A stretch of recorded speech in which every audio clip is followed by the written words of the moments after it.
I'll be performing it in English. And I think for me personally, when I write in English and in Tamil, I think there's a huge difference in terms of length at least, because I feel like when my background in English poetry is mostly like spoken word poetry. So it's more about, kind of just beautiful imagery and a lot of emotion. And when it comes to Tamil poems, it's a lot of page poetry where, you have to read it a couple of times to get what you're talking about. So clearly, I feel like when I write in both languages, there's a clear, distinct difference when it comes to length. So that short spiel, let me start my last poem for this segment, Feeding Grief.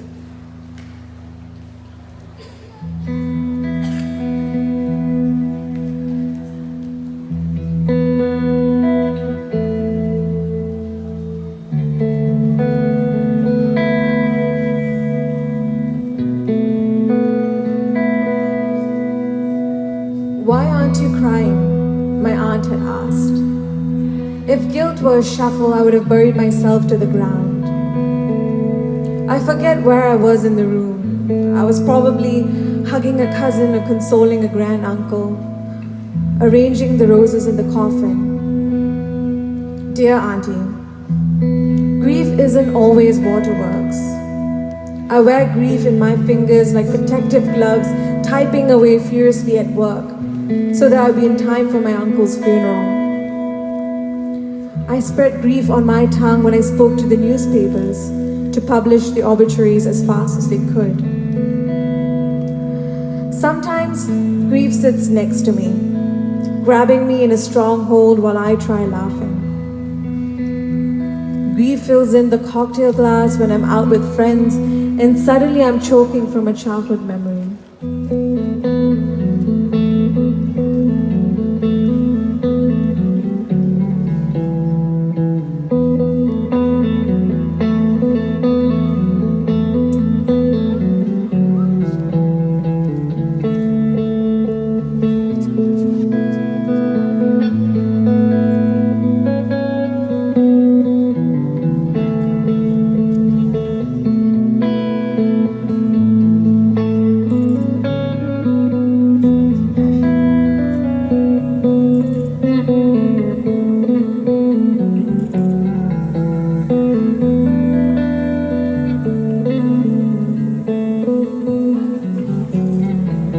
When I'm driving up to town, grief is a speed breaker, redirecting me to memory lane where I'm 5 again. And uncle has bought me sweet cakes that smell like the unfamiliar scent of fatherhood.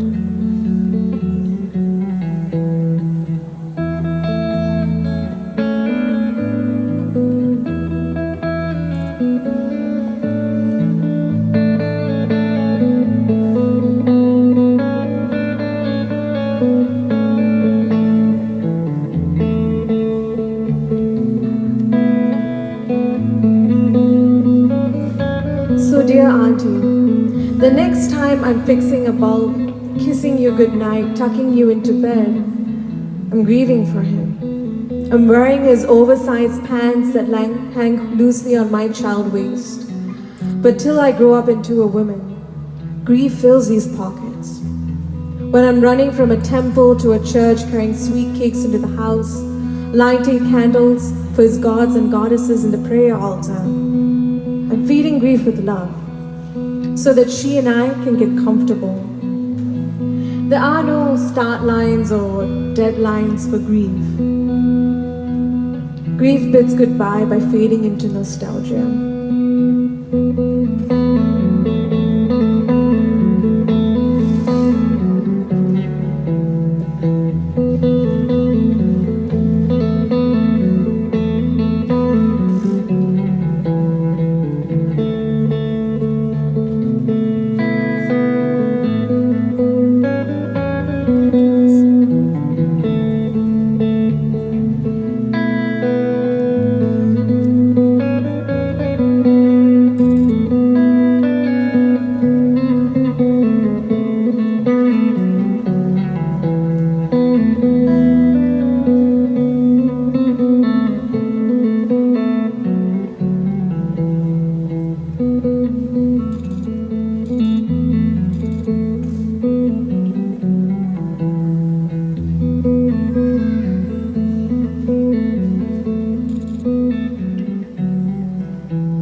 this is a poem that's very close to my heart. It was written when I was feeling a lot of grief, but I wasn't usually expressing it in a very conventional way, which is like to be crying all the time. It's more about what can I do to help, what can I do to keep going. And it was about my uncle, and he was an excellent father figure in my life. So it was kind of something I wrote shortly after that. And I'm really glad that he chose this Tamil song to represent this poem, because it's a song between a father and a daughter, and I thought it was really apt. Absolutely.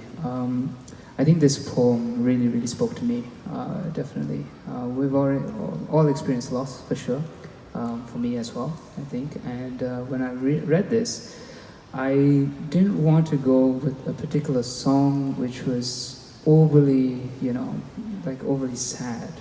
Especially, there's a lot of these songs in Bollywood and Tamil cinema, of course. But I wanted more of a celebration because, as Harinu mentioned, there's a different way of expressing grief, for example. And with this particular song, it was the bond between a father and a daughter.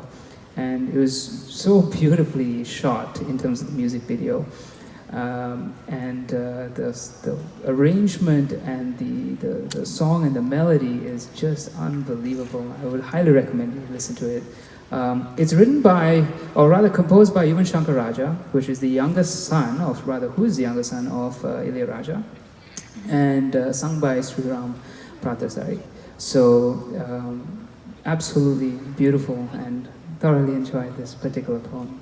Yeah, I thought the music was perfect for this. So it was one of my favorite pieces to perform.